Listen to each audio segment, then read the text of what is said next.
Muchísimas gracias, muy buenas noches con todos. Doctor Alejandro Ponce Martínez, doctor René Bedón, con todos los asistentes. La tarde de hoy tengo la intención de hacer una pequeña propuesta. Mi ponencia se denomina Justiciabilidad de los Derechos Sociales, pero es solo una breve introducción a un sistema integrado de protección multinivel. Expliquemos de qué trata esta pequeña idea. A partir del año 2000, los famosos derechos económicos, sociales y culturales han ganado importancia, relevancia dentro de la discusión y el discurso constitucional, sobre todo en nuestros países, por efecto de la aprobación de la Constitución de 2008 en Ecuador, de 2009 en Bolivia, debiendo además destacar también que un reconocimiento y un asentamiento fuerte de este tipo de derechos en la Constitución de Venezuela de 1999 y en la Constitución de Colombia de 1993. Pero ¿cuál es la problemática alrededor de estos derechos? Un derecho, para ser tal, debe gozar de una dimensión de exigibilidad, es decir, de la posibilidad que debe tener todo sujeto de ese derecho para poder acudir a un juez y que el juez pueda ordenar la reparación de ese derecho. Pero lamentablemente la construcción del contenido y alcance de estos derechos sociales no es del todo definida, o aparentemente en los textos constitucionales hay cierta vaguedad. Y les doy el ejemplo. Cuando uno habla del derecho, la libertad de expresión, es claro que hay un sinnúmero de obligaciones que asume el Estado de naturaleza negativa, es decir, el Estado no tiene por qué hacer una censura previa, por ejemplo. Y de esa manera uno puede establecer con claridad el contenido y alcance de ese derecho. Pero ¿qué pasa si yo hablo de un derecho como el derecho a la educación? La Constitución lo plantea, tenemos derecho a la educación. ¿Pero qué supone esto? Que tenemos derecho a una educación gratuita. ¿En qué niveles? Educación gratuita en maternal, educación básica es parte de la educación. La educación superior alcanza la protección del Estado. ¿Cuáles son las obligaciones claras? ¿Será que la obligación del Estado queda únicamente en permitir estudiar? ¿La capacidad de acceso a la educación? ¿O es que estos derechos de naturaleza y corte social tienen una vinculación con los derechos de libertad, con los derechos civiles? Si ustedes se recuerdan y hacen un análisis del caso, y hace 2 días casualmente estaba conversando esto con un grupo de estudiantes, recuerden lo que pasó con el chico del Montufa, que por haber hecho cierta manifestación pública, más allá de si está en contra, a favor o lo que sea del gobierno, porque eso ya es discurso de poder, no jurídico, de derecho, sencillamente se decidió que deje de estudiar en ese colegio. Y cuando él hizo la alegación de un quebrantamiento a su derecho a la salud, a la educación, la respuesta fue: no, si yo no te estoy prohibiendo, tú vas a estudiar, pero desde tu casa. Punto. Vas a estudiar, nadie te está negando nada, nadie te está restringiendo nada. Vas a estudiar desde tu casa o desde otro sitio, pero ese colegio no vuelves.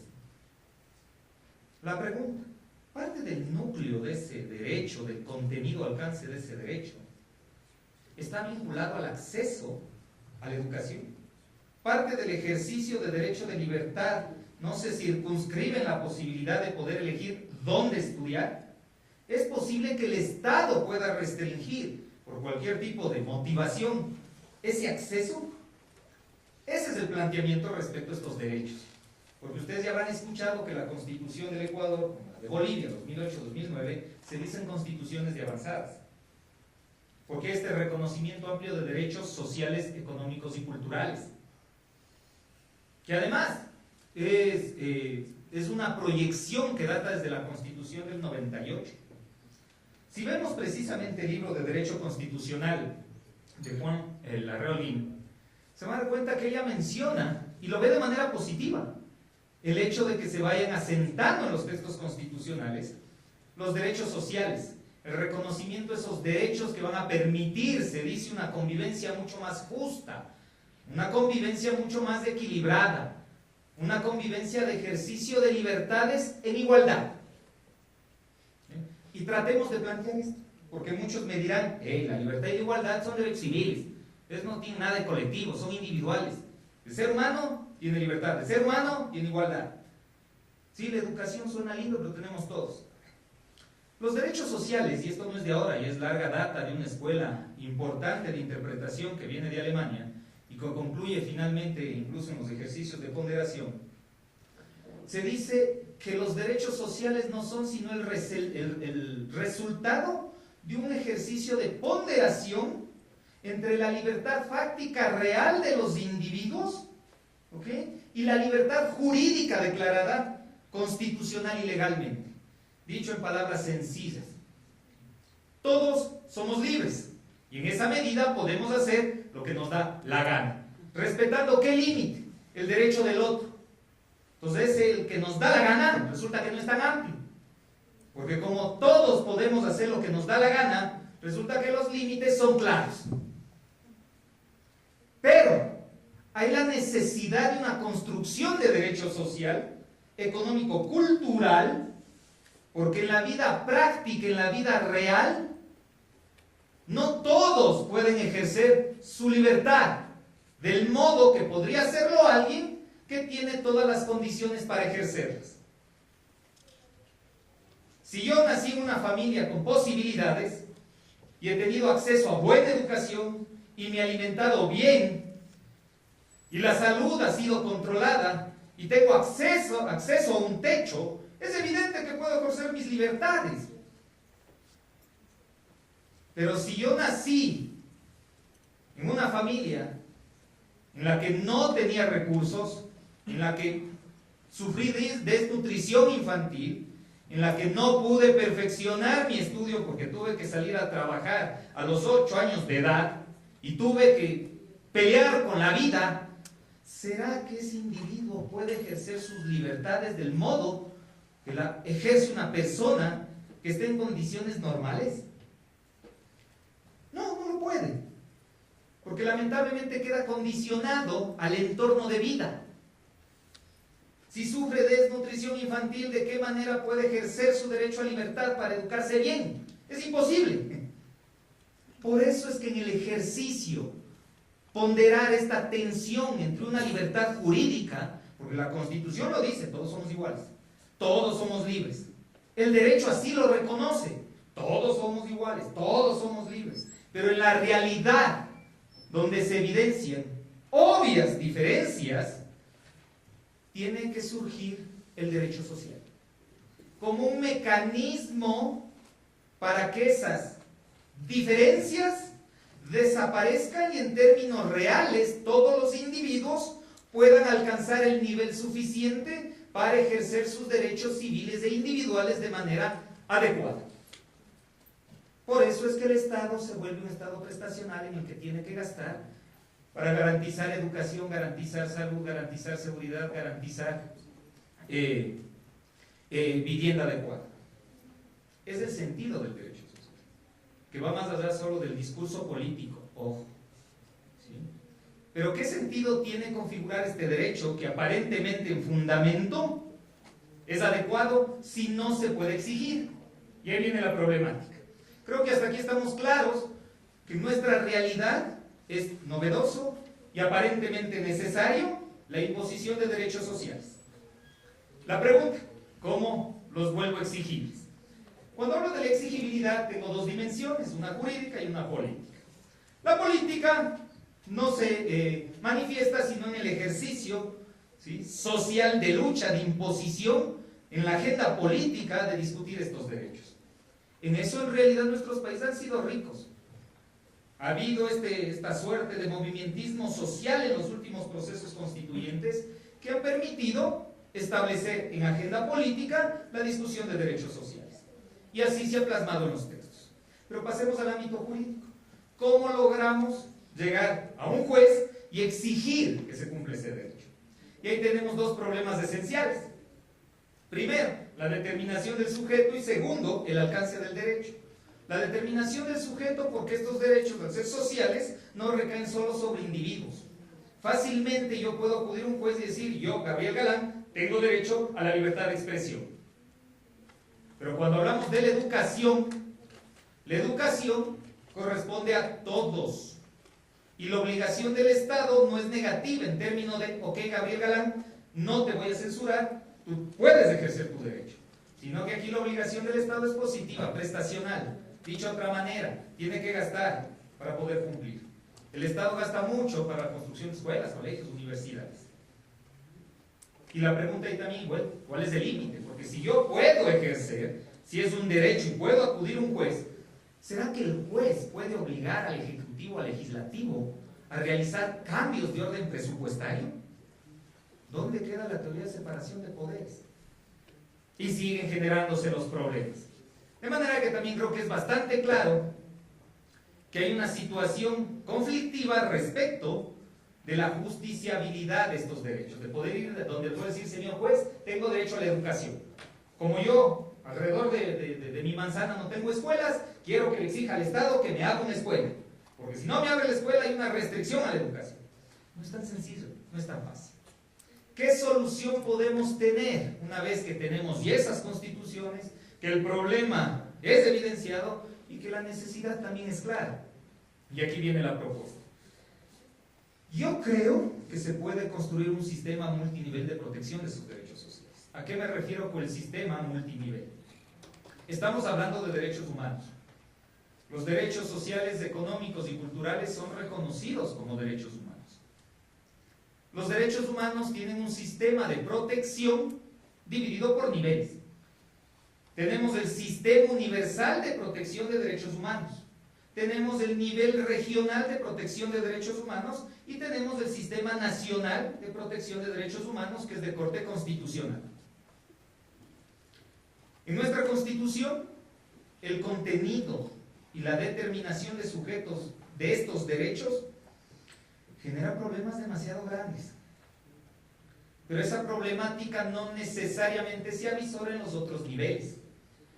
Si nosotros analizamos el sistema regional de protección de derechos humanos, tenemos ya 2 sentencias de la Corte Interamericana de Derechos Humanos que habla de la justiciabilidad de los derechos sociales y les encuentra un sentido y establece ya límites. Que son 2 casos que coincidencialmente se sanciona al Perú. ¿Qué se reconoce en estos casos y es importante para entrar a la dimensión de la justiciabilidad? Primero, que todos los derechos humanos son interdependientes entre sí. Es decir, no hay unos que sean más relevantes que otros. Los derechos civiles y políticos no son más importantes que los derechos económicos, sociales y culturales. Tienen el mismo nivel y son interdependientes. ¿Qué supone la interdependencia? Que no puedes comprender unos sin otros. Claro ejemplo, que generalmente no se discute. Cuando uno habla del derecho a la vida, hemos atado el contenido de ese derecho a la vida a una existencia digna. ¿Qué entendemos por existencia digna? No es sino la sumatoria de todos los derechos sociales. Cuando se habla de existencia o vida digna, uno habla de la posibilidad de desarrollarse libre y adecuadamente en la medida en que puedes estudiar, en la medida que tu salud está garantizada, en la medida que tienes vivienda digna, en la medida que tienes seguridad social, que va a sostener el momento en que dejes de pertenecer a la población económicamente activa, además de atender otro tipo de necesidades que puede ser la misma salud. Es lo que entendemos hoy por vida digna. O alguien sigue comprendiendo la vida como simple sobrevivencia. Ve ahí la interdependencia. ¿Qué más ha dicho estas sentencias? Que la Convención Americana de Derechos Humanos contiene derechos sociales, económicos y culturales en su artículo 26 y que por tanto son exigibles. ¿Y cómo se vincula eso con el sistema nacional y comenzamos el ejercicio multinivel? Fácil. Al nosotros haber suscrito la Convención Interamericana de Derechos Humanos, estamos obligados a un control de convencionalidad. ¿Qué quiere decir esto? Que tenemos que acatar las disposiciones de carácter contencioso de la Corte Interamericana de Derechos Humanos y valernos de sus interpretaciones para interpretar a su vez los derechos que nosotros constitucionalmente hemos considerado. Con otra particularidad en nuestra Constitución, la famosa cláusula abierta de reconocimiento de derechos humanos. Ustedes cogen nuestra Constitución, enlistan un sinnúmero de derechos, Pero habrán visto que también la Constitución prevé que todo derecho que nazca de un tratado, una convención internacional de derechos humanos, que sea más beneficioso que los declarados en la Constitución, tiene el valor de norma constitucional. Y es lo que ubicamos como el famoso bloque de constitucionalidad dentro de esa cláusula abierta. Ahí está la interacción. El problema es que nuestros jueces todavía no observan las sentencias de este nivel regional de protección de derechos humanos.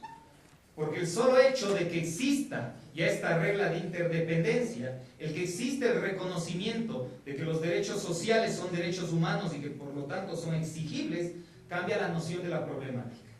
Pero eso no es todo, tenemos un sistema universal. El sistema universal se sostiene en la Organización de Naciones Unidas y todo el aparataje de las convenciones para la protección de derechos humanos. Tenemos un protocolo de derechos económicos, sociales y culturales, que se ata un organismo que es el Comité de Derechos Humanos de esa naturaleza. Y me imagino ya habrán escuchado lo que está en boga en el caso Isaías. Precisamente es una resolución que viene del Comité de Derechos Humanos, pero vinculado al protocolo de derechos civiles y políticos. ¿Qué nos enseña este caso de los Isaías? Que no podemos ser tan ciegos, ¿sí?, a las disposiciones o resoluciones que vienen de los diferentes sistemas de protección de derechos humanos. Queremos tapar eso con un dedo. Es mucho más fácil interconectar, entrar en la dinámica y proteger. Y en cuanto a los derechos económicos, sociales y culturales, el sistema universal es mucho más rico, porque el sistema universal ya ha marcado parámetros incluso de carácter presupuestario que se traducen en obligaciones para el Estado, porque todos los estados que pertenecen a Naciones Unidas han quedado subyugados a tales obligaciones. ¿Qué límites ya se han puesto? Primero, que todos los derechos económicos, sociales y culturales tienen un mínimo, que tiene que estar establecido y defendido. ¿Cómo se traduce eso en materia de justiciabilidad? Si quieren verlo desde el ámbito presupuestario, ustedes verán que el derecho de salud y el derecho de educación en Ecuador tiene asignaciones presupuestarias a nivel constitucional. Y si bien el artículo 11 nos dice que todos los derechos son horizontales, en la medida que hay preasignaciones que establecen un mínimo solo de estos dos derechos frente a los demás, está construyendo una escala de prioridad. Resulta que esos derechos son más importantes que los otros, contrario al principio de horizontalidad de los derechos. ¿Qué más se garantiza a través del sistema internacional o el sistema universal? Se obliga a todos los estados al ejercicio progresivo de los derechos económicos, sociales y culturales. Y eso supone que no hay cómo retroceder si ya se ha reconocido de alguna manera. Y eso también es exigible a través de los jueces. Otro caso para analizar acá: si la Constitución establece, y lo dice expresamente, que no se puede quitar las asignaciones presupuestarias que el Estado haga a universidades, por más necesidad presupuestaria que tenga, pues no lo puede hacer, porque estaría violando el derecho humano a la educación de todos los que están inmiscuidos dentro de esa institución de educación. Y eso es exigible a través de juez. Y tenemos las herramientas jurídicas. Y si los jueces aquí no lo reconocen, obviamente se accederá a las instancias de carácter regional y universal. Por eso es bobo esperar a alcanzar esos niveles y podemos tener un sistema de interacción donde los jueces conozcan los límites que ya se han dado de manera internacional, porque son obligaciones para el Estado, nada más. No estamos descubriendo nada, son obligaciones para el Estado, pero que lamentablemente no han dado a conocer, y que los jueces siguen en su mecánica de ver las normas que existen aquí y punto. Y con alguna gracia, porque cuando se refieren a la Constitución inventan cualquier cosa y se olvidan de estándares. Resulta que en materia de derechos humanos existen estándares universales, estándares internacionales muy bien establecidos frente a cualquier tipo de derecho. Hay estándares frente al derecho a una vivienda digna, que obliga a los estados, ejemplo, 1, a generar préstamos o líneas de financiamiento suficiente para vivienda popular. El Ecuador también lo hace, por eso es que hay créditos para vivienda popular, sino que no saben por qué. o lo hacen como un mecanismo simplemente de venta de campaña electoral, y no se dan cuenta que es obligación del Estado, y que no importa el que llegue a gobernar, finalmente el Estado está obligado a hacerlo y siempre lo tendrá que hacer. A veces no resulta cómodo porque somos los ecuatorianos los que no ejercemos por la problemática en la justiciabilidad, porque todo juez te va a decir, ah no, esto es un derecho a todos los ecuatorianos, usted no puede representar, ¿usted quién es? Primero, y segundo, así te acepten el hecho de que tú reclames ese derecho tan amplio, tan general, después te van a decir, vea, pero es que yo no le puedo decir al Estado que cambie el presupuesto. Claro, o sea, si ya el presupuesto, que es un instrumento técnico del Ejecutivo, que además tiene cierta aprobación del Legislativo, ha decidido no aplicar X política pública y no direccionar tales recursos a esas obligaciones, ¿yo qué puedo hacer si solo soy juez? Se puede hacer, y es. Hay experiencias, pocas pero las hay. La Corte Constitucional Colombiana ha marcado también ya algunas directrices, y la Corte Constitucional Colombiana ha ordenado al Ejecutivo hacer modificaciones de prioridad respecto de su presupuesto. ¿Que es grave? Sí. ¿Alarma? Sí. Porque hay que replantear la teoría de la separación de poderes. Porque la teoría se asentaba sobre el equilibrio de los diferentes poderes. Hoy en día que hemos entrado en este sistema de proyección tan amplia de los derechos humanos, tiene que tener un cierre a través del juez. Y el juez puede convertirse en un poder omnívodo, un poder enorme. Y la pregunta ahora es resolver, bueno, ¿qué límites tiene ese juez? Pero es lo que tenemos. Y aquí por si es bien claro, no es que esté a favor de las constituciones actuales, eso será ya otra charla, otra discusión. Pero estamos hablando de lo que tenemos. Es lo que tenemos. Lo tenemos, pero lamentablemente tampoco lo hemos puesto en práctica por este tipo de deficiencias. Y obviamente, si vamos a tener un modelo con jueces tan poderosos, hemos de esperar que los jueces sean personas supremamente preparadas. Y hoy en día tampoco lo tenemos.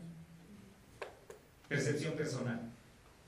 El doctor Ponce vendrá a hablarnos de la evolución e involución del sistema de justicia.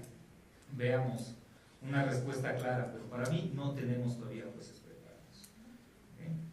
Pero en todo caso, esta es una alternativa para la protección. Nuevamente, es una pequeña introducción. No podría ahondar más porque requeriría la configuración de cada uno de los derechos sociales. Configurar el derecho a la educación es muy distinto a configurar el derecho a la salud o el derecho a la seguridad social. Menos aún, derecho al trabajo. ¿Sí? Pero lo que sí está claro es que tenemos tres niveles que tienen que interactuar y que tienen que quedar en manos de los jueces para su exigibilidad jurídica.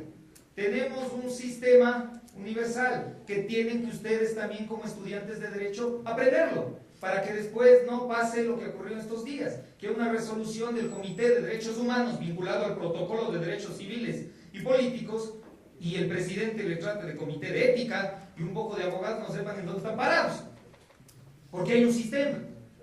También tienen que tener claro que hay un sistema regional de protección de derechos humanos con una obligación para los estados que somos suscribientes, que es el control de convencionalidad.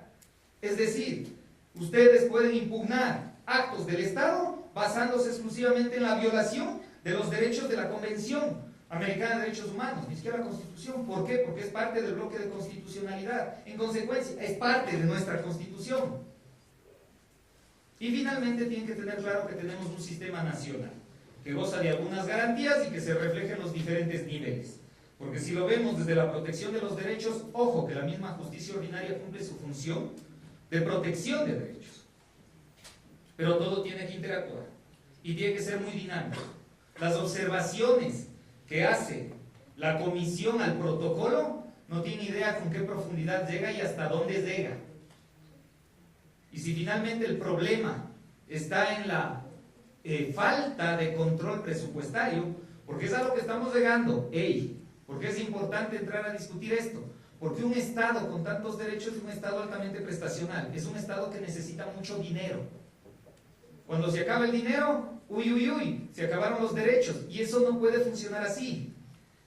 No podemos llegar a condicionar que el derecho se acabe porque, uy, uy, uy, me gasté el dinero. Debe funcionar al revés. Si es un derecho, debe haber los mecanismos de garantía que obliguen al gobernante a priorizar en el ejercicio de derechos. Ahora, ya si el constituyente cometió el error y puso demasiados derechos, también es claro que los derechos cuestan, y eso también hay que visualizar. Así que únicamente quería acabar con estas conclusiones, dado que el tiempo es limitado. Les agradezco mucho por su atención.